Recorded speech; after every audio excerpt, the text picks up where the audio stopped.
Hola, bienvenidos a Clave Mundial. La muerte del expresidente argentino Néstor Kirchner tomó de sorpresa a su familia y la nación y deja un panorama de incertidumbre en la política de su país. ¿Cómo se moverá ahora la presidenta Cristina Fernández? ¿Qué apoyos tendrá para continuar su mandato y pensar en su futuro político? De esto y más hablaremos con Diego Luján, analista político argentino radicado en Uruguay, y con Claudio Fantini, politólogo, especialista en asuntos internacionales desde Buenos Aires. Pero Brasil también es noticia, porque sus ciudadanos designaron nuevo gobernante.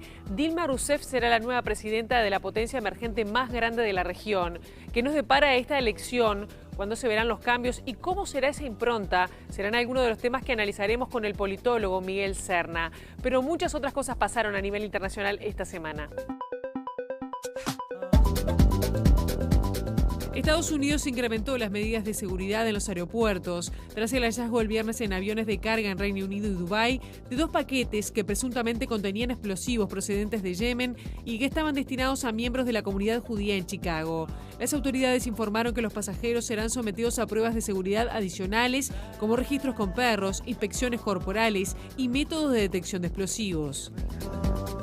La Asamblea Nacional de Francia aprobó la polémica propuesta gubernamental de aumentar la edad de retiro de 60 a 62 años, pese a las masivas protestas de las últimas semanas. Pero el camino aún no está del todo despejado para el proyecto, pues todavía existe un desafío legal que debe enfrentar antes de que el presidente de Francia, Nicolas Sarkozy, lo apruebe. Por su parte, los sindicatos franceses votaron el viernes poner fin a las huelgas. En el último tramo antes de las elecciones de Estados Unidos de mañana martes, el presidente Barack Obama se mostró dispuesto a pelear hasta el final para respaldar a los demócratas. El mandatario, cuyo partido podría sufrir una grave derrota ante los republicanos, se lanzó en este último fin de semana a actos de campaña. Los republicanos buscan tomar el control de la Cámara de Representantes y avanzar en el Senado, los gobiernos estatales y las legislaturas locales. Al menos 400 muertos y más de 300 desaparecidos es el saldo de un maremoto en el oeste de Indonesia. Los equipos de rescate creen que muchos de los cuerpos desaparecieron en el mar. Cerró este domingo la Feria Mundial de Shanghái, a la cual asistió la cifra de 72 millones de visitantes para presenciar un buffet de culturas y tecnologías para la sustentabilidad urbana.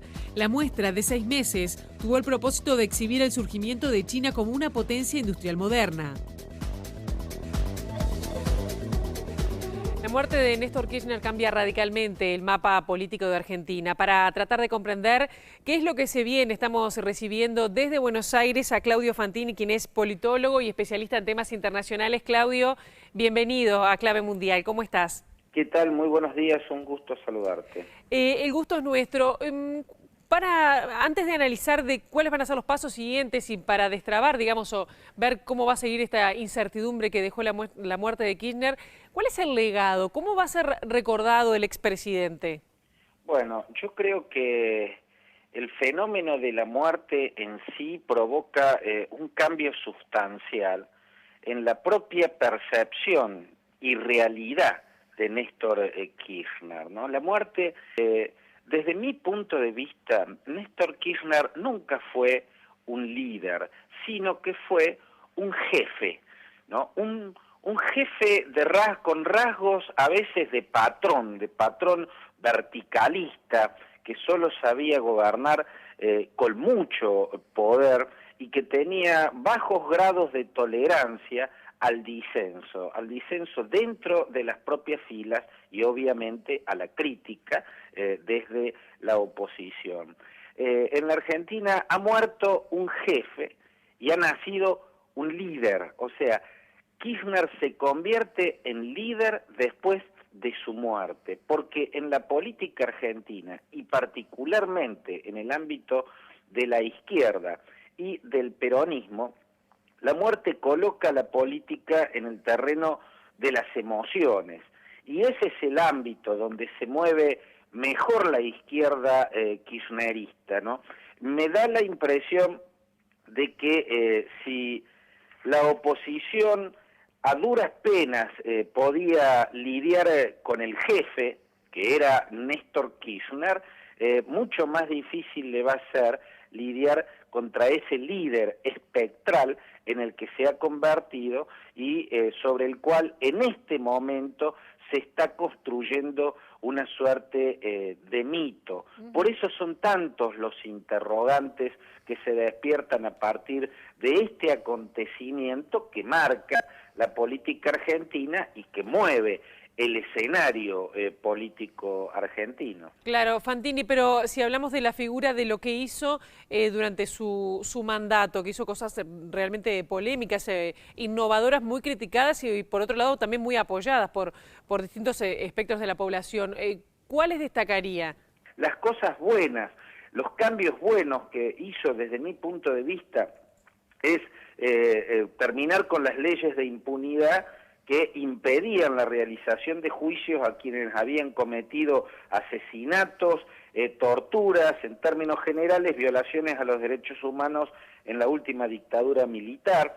Le puso adrenalina a la política en la Argentina, hizo una Corte Suprema de Justicia de excelencia después de la lamentable Corte Suprema de Justicia que había construido Carlos Menem, tomó iniciativas que provocaron cambios legislativos desde mi punto de vista muy favorables, como el matrimonio gay, tuvo políticas asistencialistas que eran necesarios en el marco de una crisis social lacerante como la que había heredado la Argentina, y otras iniciativas como las jubilaciones a las amas de casa, por ejemplo. En fin, esas son las cosas buenas.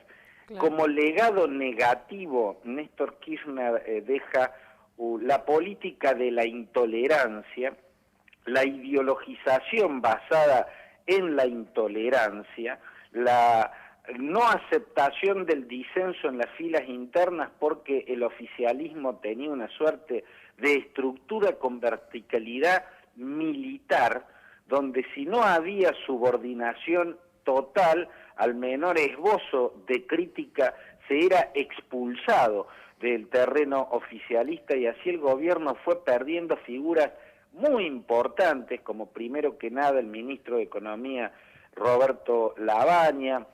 Uno podría nombrar muchos ministros y mucha gente muy valiosa que tuvo el gobierno y que por posturas o por no aceptar posturas obsecuentes terminaban siendo expulsados. Creo yo que la concepción política de Néstor Kirchner era cuasi monárquica y que la ideologización que hizo para justificar esa alta concentración de poder, que era su forma de concebir el poder porque no concebía otra, no concebía el poder desde ningún tipo de debilidad, sino solo desde grandes fortalezas. Esa ideologización para justificar semejante concentración de poder, bueno, lo hizo expandir una suerte de cultura política de la agresividad, de la intolerancia, o sea, una visión política basada en una de las culturas autoritarias que hay en la Argentina. Hoy es el primer día que no hay duelo. ¿Cómo se despertaron los argentinos? ¿Cómo siguen su vida? Hoy la presidenta iba a retomar sus actividades normalmente. ¿Cómo se está viviendo esto? Y porque luego, bueno, vamos a seguir avanzando en este tema. Bueno, hay una incertidumbre muy grande y una expectativa por saber cómo van a ser esos primeros pasos de la presidenta y la orientación que le va a dar a su gobierno, y a mí me da la impresión de que la modalidad de liderazgo que se ha construido hace imposible que maneje de ahora en más otro concepto que no sea alguno que el gobierno utiliza mucho: profundizar el modelo. Mi impresión personal es que, por lo menos en lo inmediato, el riesgo en la Argentina es el de la radicalización de las posiciones, digamos, si se quiere, más agresivas que han caracterizado al gobierno en estos tiempos. Claudio Fantini, muchísimas gracias por su aporte desde Buenos Aires. Gracias. Ha sido un gusto, hasta siempre.